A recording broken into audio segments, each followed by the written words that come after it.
Welcome. It's good to have you with us for this episode of Step by Step through Mark's Gospel. A trial, but where's the evidence? Witnesses, but where's the proof? In the end, does it really matter if you're desperate to get a conviction? Today, we're looking at Mark chapter 14 and verses 53 to 65. Jesus is being tried before the leaders in Jerusalem. If you get the chance, do take the time to read the passage for yourself. As always, there is a link to an online Bible in the video description. Have you ever heard of the term kangaroo court? It can be applied in different ways, but generally it means a court that tries someone without any real concern for justice. One website I looked at suggested that the connection with kangaroos comes about because this is a court that makes jumps to a verdict that isn't supported by the evidence. In chapter 14 and verse 53, Jesus is taken to the high priest in Jerusalem and is tried in front of a court. But it's not a court acting in line with justice. This is the epitome of a kangaroo court.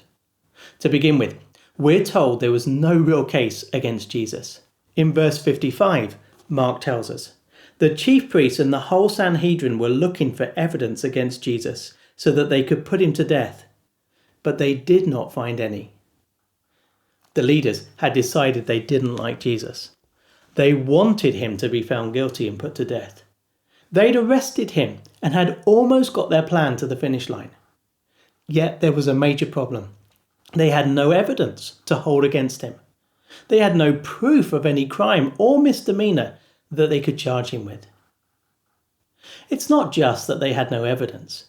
Mark also tells us that they couldn't make up any evidence either. Many testified falsely against him, but their statements did not agree. If it wasn't real, this would be comical. One by one, people are called up to give their testimony against Jesus.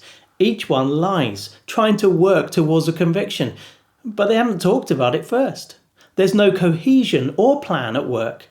The lies are exposed and the leaders are left with nothing that could bring a guilty verdict.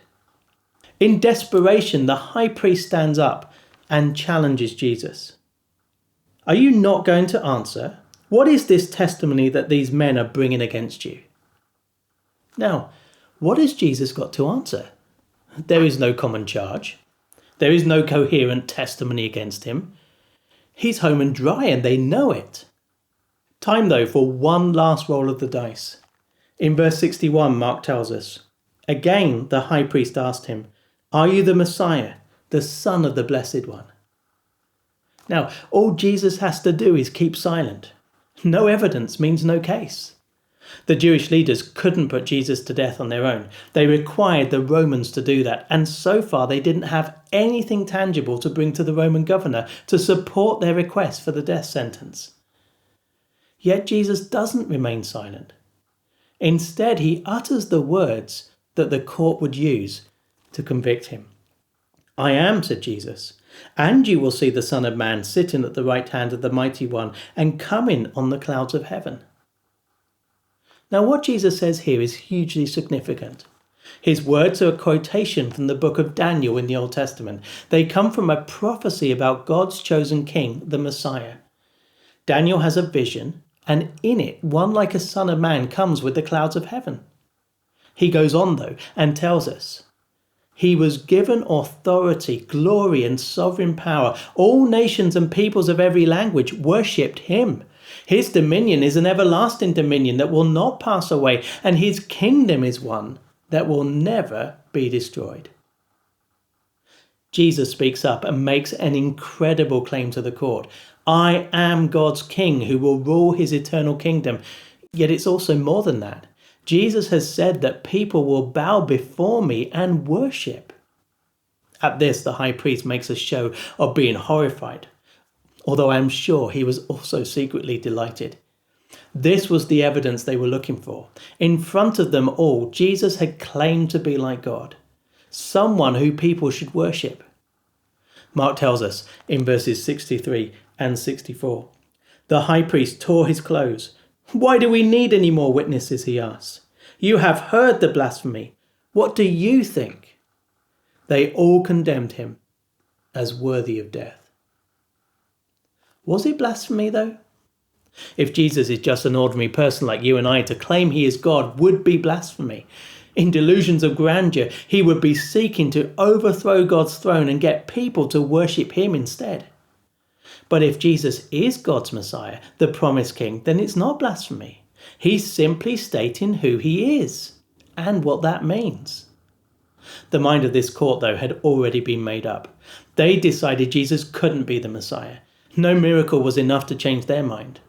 All that was left was to get rid of Jesus, and now they had the ammunition to do that. Again, we see here Jesus' willingness to die. How easy would it have been for him to refute the charges, and it wouldn't have taken much to not incriminate himself. Yet seeing the court struggling to bring a conviction, he hands it to them on a plate. That's not ignorance, that's intention. But we see more here than Jesus' willingness to die. This incident is a sad picture of the human heart. Jesus comes and helps. He loves and cares for those around him. He's lived such an exemplary life that they can't even find a skeleton in his closet to use against him. Yet there is such a hatred of the truth of God that Jesus both speaks and lives, that he must be got rid of no matter how it happens. His treatment in verse 65 illustrates this. Then some began to spit at him. They blindfolded him, struck him with their fists, and said, "Prophesy!" And the guards took him and beat him. How could they treat Jesus like this? Well, let's remember, we stand with these guards as part of humanity. How could we treat Jesus like this? I think there's a challenge here as we respond to all that we've seen about Jesus in the book of Mark. What does he deserve? Does he deserve our hatred? Does he deserve our apathy, our not botheredness? Or does he deserve something more? That's it for this episode. Next time out, we'll be considering one of the lowest moments in the life of Peter, one of Jesus' disciples. If you want to know when that comes out, do subscribe to our YouTube channel, our Apple or Spotify podcast, or like our Facebook page. Hopefully, see you next time.